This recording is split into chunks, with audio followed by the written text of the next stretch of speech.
Vermonters deserve to prosper. In our political discourse, there is a lot of talk of affordability, of somehow getting by. But there is no talk of prosperity. When did we become a people that stopped believing in the beauty of our dreams?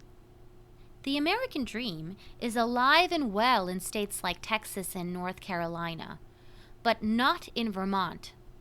That's why we've become a state that people are desperate to leave, and not a state to which Americans are desperate to come. I read an interesting quote the other day. A bird sitting on a tree is never afraid that the branch will break, because it places its trust not on the branch, but in its own wings, in its ability to fly. This is what I want for the people of Vermont, to be empowered with the freedom to build prosperous and meaningful lives, to be empowered to metaphorically fly. But this is not where we are at or where we are going under the direction of the current political class. I believe that we need to become pro-economic growth. Economic growth is a progressive goal, progressive with a small p, meaning forward-looking. Economic growth creates prosperity for all. But to become pro-economic growth, Vermont needs to become a pro-freedom state again. I believe that this is the moral path for Vermont, and that is why I'm running for the office of Lieutenant Governor.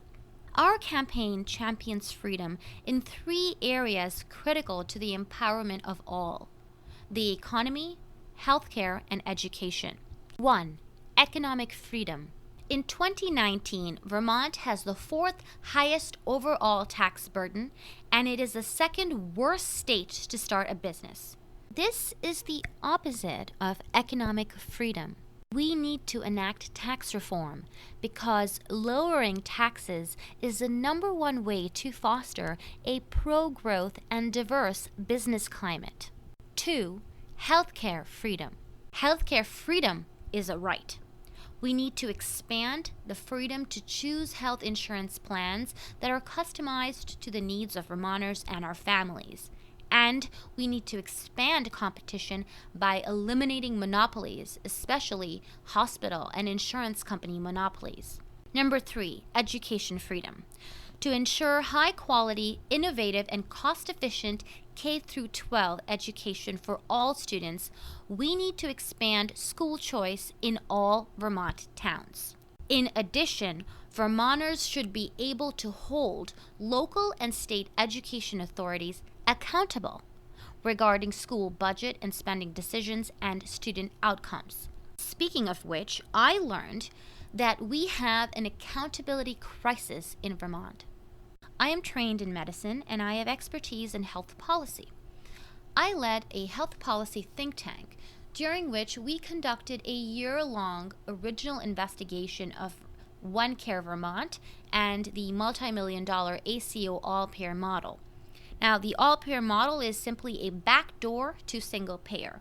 With this investigation, I helped uncover this experiment's incorrect and incomplete health information data and technology, the shocking absence of accountability from OneCare, and embarrassing lack of oversight from the Green Mountain Care Board and other healthcare authorities.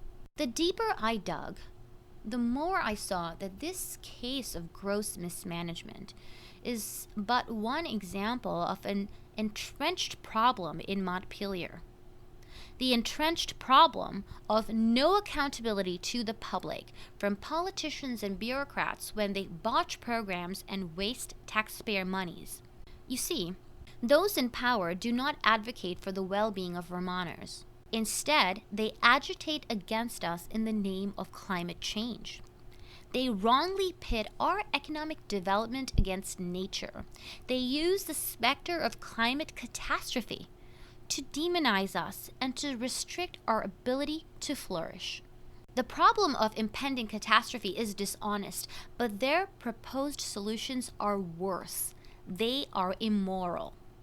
The goal of measures like the Transportation and Climate Initiative, or TCI, banning use of plastics, and a carbon tax in its various forms, is to make Vermont unlivable for all except elites. Elites with political connections and or a lot of wealth. On a personal note, I am a Vermonter who was born in India, lived in the UAE, Italy, and Norway. So it hurts my heart. It wrecks my heart to see how more and more of us in Vermont are losing our American freedoms, our American rights, our American advantage. Our campaign theme is Small Towns, Big Hearts. That's who we are. We are a coalition of Vermonters from small towns, rural communities, farmers, truck drivers, middle class and blue collar moms and dads, retirees, and millennials like myself that want Vermont to be an inclusive and pro freedom state. We want to own homes and thriving businesses and farms. Vermonters like myself want to be able to raise children, build careers, and grow old here. But this is becoming impossible in Vermont. We live in an age of wokedom and cancel culture, where the media and cultural leaders demand thought conformity, stamping out all dissent. It's no accident that our zeitgeist is topsy-turvy. They tell us that twisted is straight, love is hate, good is bad, bad is good. They need us disoriented, drugged, docile, desperate, and dependent. That's how the political class stays in power. Like you, I am done being told that America is upside down. I am proud of challenging their orthodoxy and championing fierce independence in thought and expression through my various media and policy efforts. With my communications firm and local TV show, Dialogues with Meg Hansen, I help my fellow Vermonters who feel unheard to express their concerns in letters to the editor, op-eds, and interviews. Speaking truth to power and stepping into the arena with the courage of our convictions. This is the spirit of our campaign.